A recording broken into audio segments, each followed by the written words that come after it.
Punjab CM Bhagwant Singh मान ने श्री मुक्तसर साहिब के गिदड़बाहा विधानसभा क्षेत्र का दौरा किया। इस दौरान सीएम मान गांव साहिबचंद में आयोजित लोक मिलनी कार्यक्रम में शामिल हुए और लोगों से सीधा संवाद किया, साथ ही उनकी शिकायतें भी सुनी।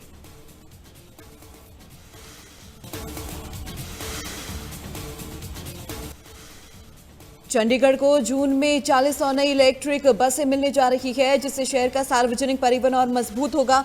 केंद्र सरकार ने कुल 328 इलेक्ट्रिक बसों के लिए टेंडर जारी किया है, जिन्हें चरणबद्ध तरीके से शामिल किया जाएगा। इन बसों के आने से डीजल वाहनों की जगह इलेक्ट्रिक बसें चलेंगी, जिससे प्रदूषण कम करने में मदद मिलेगी। सीटीयू के बेड़े में शामिल इन बसों में यात्रियों के लिए एसी, डिजिटल डिस्प्ले और आधुनिक सुविधाएं होंगी। रोजाना 1.32 लाख से ज्यादा यात्री सीटीयू सेवाओं का इस्तेमाल करते हैं, जिन्हें इससे बेहतर सफर अनुभव मिलेगा।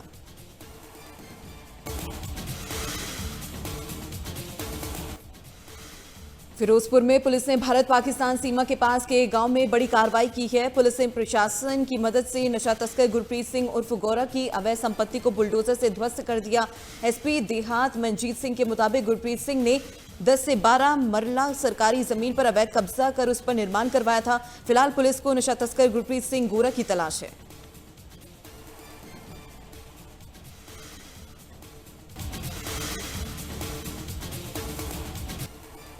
हरियाणा के मुख्यमंत्री नायब सिंह सैनी आज कुरुक्षेत्र के दौरे पर रहेंगे। इस दौरान वे पेहोवा के ऐतिहासिक संगमेश्वर महादेव मंदिर में आयोजित राज्य स्तरीय कार्यक्रम में शामिल होंगे। सोमनाथ मंदिर के 1000 साल पूरे होने पर कार्यक्रम का आयोजन किया जाएगा। इस दौरान सोमनाथ मंदिर के परिसर से प्रधानमंत्री नरेंद्र मोदी वीडियो कॉन्फ्रेंसिंग के जरिए कार्यक्रम को संबोधित करेंगे। इस राज्य स्तरीय कार्यक्रम में प्रदेश भर से हजारों की संख्या में श्रद्धालु पहुंचेंगे, जिसके लिए मंदिर परिसर को विशेष रूप से सजाया गया है और सुरक्षा के पुख्ता इंतजाम किए हैं।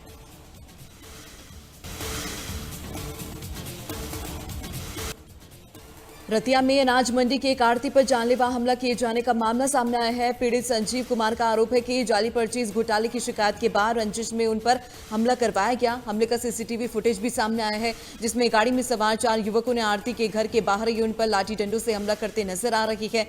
फिलहाल घायल को अस्पताल में भर्ती करवा दिया और पुलिस मामले की जांच में जुटी है।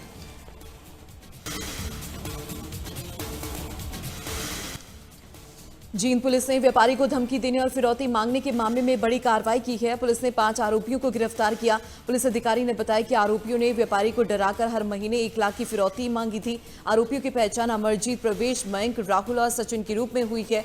पुलिस ने सभी आरोपियों को कोर्ट में पेश किया है, जहां से 4 आरोपियों को जेल भेज दिया गया, जबकि एक आरोपी को पुलिस रिमांड पर भेजा गया है।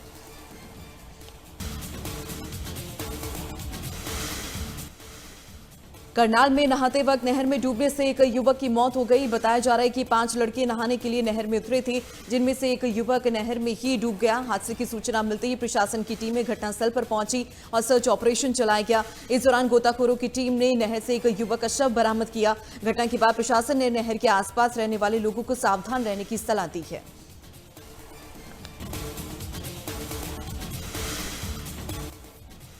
यूपी के मुख्यमंत्री योगी आदित्यनाथ आज वाराणसी के दौरे पर रहेंगे। इस दौरान वे काशी विश्वनाथ मंदिर परिसर में सोमनाथ स्वाभिमान पर्व पर आयोजित सोमनाथ संकल्प महोत्सव में शामिल होंगे। इस कार्यक्रम में यूपी की राज्यपाल आनंदीबेन पटेल भी मौजूद रहेंगी। कार्यक्रम के दौरान धार्मिक अनुष्ठान, वैदिक मंत्रोच्चार और सांस्कृतिक प्रस्तुतियां भी आयोजित की जाएगी। मुख्यमंत्री के दौरे को लेकर वाराणसी प्रशासन की तरफ से तैयारियां पूरी कर ली गई है और कार्यक्रम स्थल पर सुरक्षा के कड़े इंतजाम किए हैं।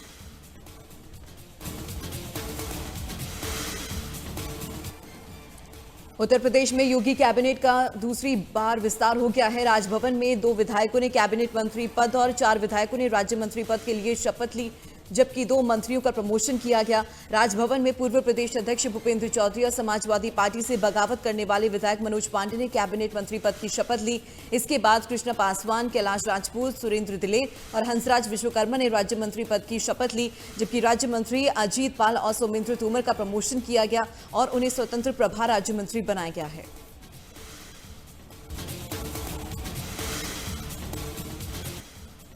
लखनऊ के मेहंदीगंज इलाके में पुरानी रंजिश के चलते बीजेपी युवा मोर्चा के कार्यकर्ता श्याम चेतन तिवारी की गोली मारी गई है, जिसका सीसीटीवी फुटेज भी सामने आया है, जिसमें एक युवक गोली मारते हुए दिखाई दे रहा है। पुलिस ने बताया कि घायल युवक को अस्पताल में भर्ती कराया गया, जहां उसका इलाज चल रहा है। उन्होंने कहा कि आरोपी वैभव वाजपेयी को हिरासत में लिया गया और मामले की जांच जारी है।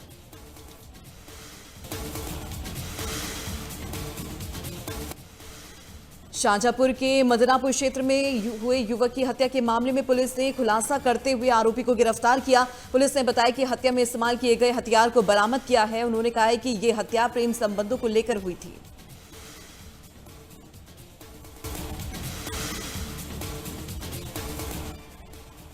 दिल्ली में उत्तराखंड के मुख्यमंत्री पुष्कर सिंह धामी ने बीजेपी के अध्यक्ष नितिन नबीन से मुलाकात की और उन्हें उत्तराखंड का शहद भेंट किया। इस दौरान उत्तराखंड बीजेपी के अध्यक्ष महेंद्र भट्ट भी मौके पर मौजूद रहे। इस मौके पर प्रदेश के संगठनात्मक मुद्दों समेत कई अन्य विषयों पर चर्चा की गई।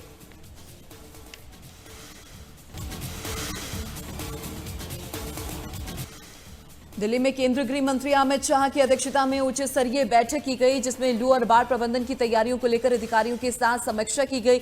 इसके अलावा एक साथ होने वाली आपदाओं और बाढ़ और लू की चुनौतियों से निपटने की तैयारियों को बढ़ाना, जानमाल के नुकसान को रोकने के लिए सामुदायिक जागरूकता, आवश्यक राहत सामग्री और स्वास्थ्य तैयारियों समेत कई मुद्दों पर चर्चा की गई। इस दौरान गृह मंत्री अमित शाह ने संभावित बाढ़ और लू की स्थिति से निपटने के लिए अधिकारियों को दिशा निर्देश दिए।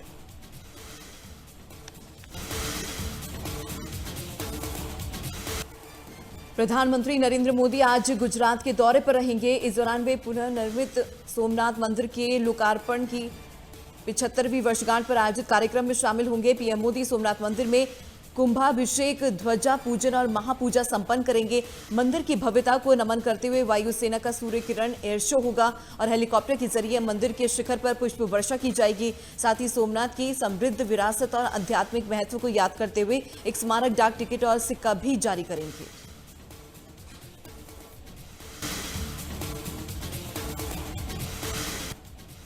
दुनिया में लगातार बढ़ते ऊर्जा संकट और मिडिल ईस्ट में जारी तनाव के बीच प्रधानमंत्री नरेंद्र मोदी ने लोगों से बड़ी और अहम अपील की है। उन्होंने देशवासियों से पेट्रोल और डीजल जैसे पेट्रोलियम उत्पादों का बहुत ही सोच समझकर और संयम के साथ इस्तेमाल करने को कहा है।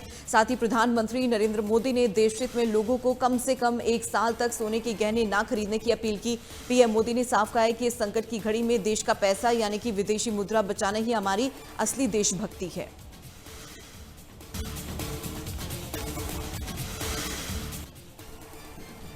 दिल्ली में इन दिनों पड़ रही प्रचंड गर्मी से जल्द ही राहत मिलने की संभावना है। मौसम विभाग ने आज और कल के लिए दिल्ली के कई हिस्सों में तेज हवाओं के साथ आंधी और बारिश का अलर्ट जारी किया। बारिश के दौरान 40 से 50 किलोमीटर प्रति घंटे की रफ्तार से हवाएं और आंधी चलने की संभावना है।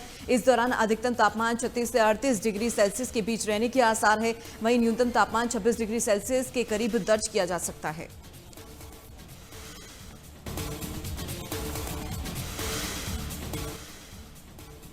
आईपीएल के मुकाबले में आरसीबी ने मुंबई इंडियंस को 2 विकेट से हरा दिया है। रायपुर में हुए इस मैच में टॉस जीतकर आरसीबी ने पहले गेंदबाजी का फैसला लिया, जिसके बाद मुंबई इंडियंस ने पहले बैटिंग करते हुए तिलक वर्मा की 50 के दम पर 166 रन लगाए थे, जिसके जवाब में मैदान पर उतरी आरसीबी ने आखिरी गेंद पर टारगेट चेस किया।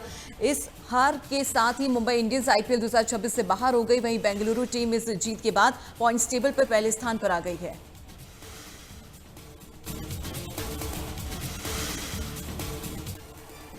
अमेरिका और ईरान के बीच जारी तनाव खत्म होने का नाम नहीं ले रहा। ईरान ने पाकिस्तानी के जरिए अमेरिका के नए सीजफायर प्रस्ताव पर अपना जवाब भेजा है, जिसमें पूरे क्षेत्र में खासकर लेबनान में युद्ध को हमेशा के लिए खत्म करने पर बातचीत की मांग की गई है, जिससे अमेरिकी राष्ट्रपति डोनाल्ड ट्रंप ने तेहरान के इस रुख को तुरंत खारिज कर दिया और इसे पूरी तरीके से अस्वीकार बताया है। हालांकि ट्रंप ने यह साफ नहीं किया कि प्रस्ताव में ऐसी कौन कौन सी बातें थी जिन्हें अमेरिका मानने को तैयार नहीं।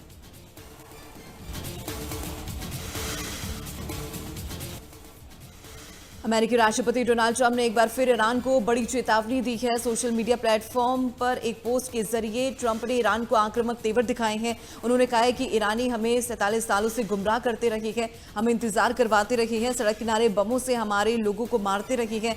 हाल ही में 42,000 निर्दोष निहत्थे प्रदर्शनकारियों को मार डाला है। साथ ही कहा है कि ईरान दशकों से अमेरिका का मजाक उड़ा रहा है, लेकिन अब उसकी हंसी गायब होने वाली है।